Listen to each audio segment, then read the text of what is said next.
మూడో విడత గ్రామ పంచాయతీ పోలింగ్ పోరు తుది దశకు చేరుకుంది. ఉమ్మడి ఖమ్మం జిల్లాలో 14 మండలాలకు గాను 323 గ్రామ పంచాయతీలకు పోలింగ్ జరగనుంది. వీటిలో ఖమ్మం జిల్లాలో 22 గ్రామ పంచాయతీలు, భద్రాద్రి కొత్తగూడెం జిల్లాలో 10 పంచాయతీలు ఏకగ్రీవమయ్యాయి.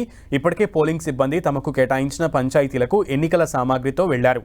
రేపు ఉదయం 7 గంటల నుంచి పోలింగ్ ప్రారంభమవుతుంది.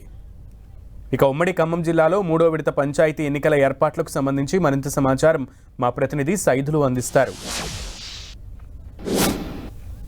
మూడో విడత గ్రామ పంచాయతీ పోలింగ్ కి సంబంధించినటువంటి ఏర్పాట్లు సర్వం సిద్ధమైందని కూడా చెప్పుకోవచ్చు. అధికారులంతా కూడా పోలింగ్ సామాగ్రిని తీసుకొని వారు కేటాయించినటువంటి జీపీలకు వెళ్తున్న పరిస్థితి చూస్తున్నాం. మొత్తం ఖమ్మం జిల్లాకు సంబంధించి కూడా మూడో విడతలో 7 మండలాల పరిధిలో దాదాపుగా 168 గ్రామ పంచాయతీలు, 1372 వార్డులకు పోలింగ్ జరగనుంది. మొత్తంగా ఏనుకూరు, కల్లూరు, పెనుబల్లి, సత్తుపల్లి, తల్లాడ, వేంసూరు, సింగరేణి మండలాల పరిధిలో ఉన్నటువంటి 191 గ్రామ పంచాయతీలకు సంబంధించి 1742 వార్డులకు కూడా మూడో గ్రామ పంచాయతీలకు సంబంధించి పోలింగ్ జరుగుతుంది. 22 గ్రామ పంచాయతీలకు సంబంధించి కూడా 361 వార్డులకు ఏకగ్రంగా ఎన్నుకున్న పరిస్థితి అయితే ఉంది. మొత్తం 168 గ్రామ పంచాయతీలకు మొత్తం 485 మంది అభ్యర్థులు బరిలో ఉన్న పరిస్థితి కనిపిస్తుంది. మొత్తంగా చూసుకున్నట్లయితే మొత్తం సిబ్బందికి సంబంధించి 2091 బ్యాలెట్ బాక్సులతో పాటు 2092 పోలింగ్ సిబ్బంది అధికారులకు సంబంధించి కూడా, ఓటర్లకు సంబంధించి కూడా ఓట్లను